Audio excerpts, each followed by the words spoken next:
ராமபிரான் வனவாசம் செல்வதற்கு முன் சிறிய தாயான கைகேயியை போய் சந்திக்கிறார். தந்தையார் உத்தரவுப்படி காட்டுக்கு செல்கிறேன் தாயே, ஸ்ரீராமர் சொல்லுகிறார். ஆனால் கைகேயி எந்த பதிலும் சொல்லவில்லை.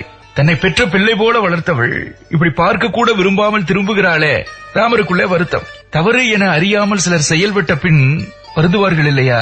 அதுபோல தான் கைகேயினுடைய நிலையும் இருப்பதாக ஸ்ரீராமருக்கு அந்த இடத்திலே தோன்றுகிறது. நாம் ஒருவருக்கு ஒரு தவறு செய்து விடுகிறோம், அது நன்றாகவே நம் மனசுக்கு தெரிய வருகிறது. இப்போ நாம் குற்றம் சாட்டப்பட்டு தண்டனையை அனுபவிக்கக்கூடிய அல்லது தவறாக பேசி மன வருத்தத்தில் இருக்கக்கூடிய ஒருவர் நேராக வந்து நம்மிடமே வந்து ஆசீர்வாதத்தை பெற்று வாழ்த்தை பெற்று போக வருகிற போது மனம் நமக்கு குற்ற உணர்வில் துடிக்கும் இல்லையா?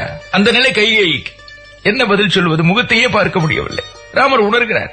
பரதன் இருந்தால் அவனிடம் சொல்லிவிட்டு புறப்படுவேனே தாயே, அண்ணன் என்ற முறையில யோசனைகள் சொல்லி சிறப்பாக நாடாள ஆசி வழங்குவேனே, அவன் அரியணை ஏறியதும் நான் ஆசீர்வதித்ததாக சொல்லுங்கள் தாயே என கேட்டுக்கொண்டு புறப்படுகிறார். அப்போதும் கைகேயி வாய் திறக்கவில்லை. சரி, இன்னும் தர்ம சங்கடத்திற்கு ஆளாக்க விரும்பாமல் நின்ற இடத்துல கீழே விழுந்து வணங்கி புறப்படுகிறார் ஸ்ரீராமர். அடுத்து இன்னொரு சிறிய அன்னையான சுமித்திரையை போய் ஸ்ரீராமபெருமான் சந்திக்கிறார். கண்களில் நீர் பெருக, ராமா, இந்த கொடுமைக்கு எப்படி உடன்பட்டாய்? கைகேயினுடைய மகன் பரதன் இதற்கு சம்மதிப்பான் என்றா நீ நினைக்கிறாய்? நிச்சயம் கிடையாது. என் இரு பிள்ளைகளில் ஒருவனான லட்சுமணன் உனக்கு நிழலாக இருப்பது போன்று இன்னொரு மகன் சத்ருகணனும் பரதனுக்கு உறுதுணையாக இருப்பான். அந்த தாயினுடைய பார்வை பாருங்கள். என் மகன்களிலே ஒருவன் உனக்கு நிழலாக இருக்கிறான், கவலைப்பட வேண்டாம், பரதனுக்கு இன்னொரு மகன் துணையாக இருப்பான். உன் நற்குணங்களை எப்படி பரவசத்தோடு லட்சுமணன் சொல்வானோ அதே போல பரதனை பற்றி சத்ருகனும் பலவாறு வியந்து சொல்வதுண்டு. இதனால் பரதனினுடைய மனம் எப்படிப்பட்டது என நான் அறிவேன். அவன் அரியணை ஏறமாட்டான். ராமன் காட்டுக்கு செல்வதில் விருப்பமில்லை என்பதை பரதனே தெரிவித்திருக்கிறான். சுமித்திரை இப்படி சொல்ல ஸ்ரீராமர், அம்மா, இது அரச கட்டளை, மீறவோ தவிர்க்கவோ முடியாது. பரதனிடம் சொல்லி நீங்கள் சம்மதிக்க வையுங்கள்.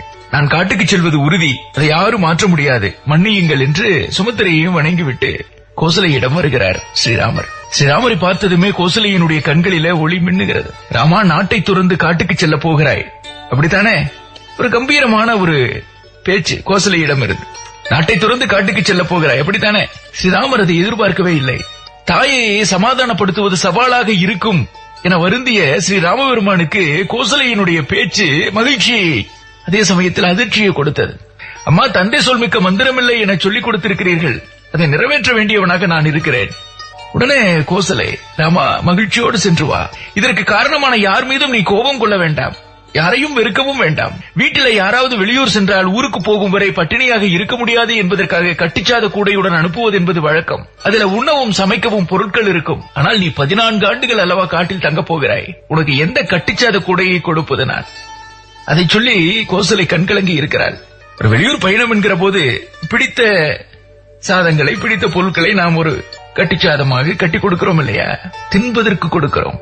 இந்த இடத்துல கோசலை, நீதியையும் தருமத்தையும் கட்டிச்சாதமாக உன்னுடன் நான் அனுப்புகிறேன். நான் எந்த கட்டிச்சாத கூடையை கொடுப்பது?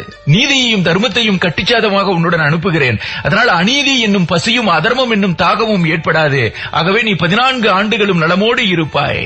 அந்த கட்டிச்சாதம் 14 ஆண்டுகள் மட்டுமல்ல, ராம அவதாரம் முழுமைக்கும் பலமாக இருந்தது என்று சொல்லுவார்கள். அதனால் நாம் ஒரு வெளியூர் பயணம் வேறு எங்கேனும் செல்லுகிற போது கொடுக்க வேண்டிய சாதம் புளிச்சாதம், எலுமிச்சை சாதம் அல்ல. நீதியும் தர்மமும் சத்தியமும் எப்போதும் உன்னோடு இருக்க நீ எங்கு சென்றாலும் வாழ்.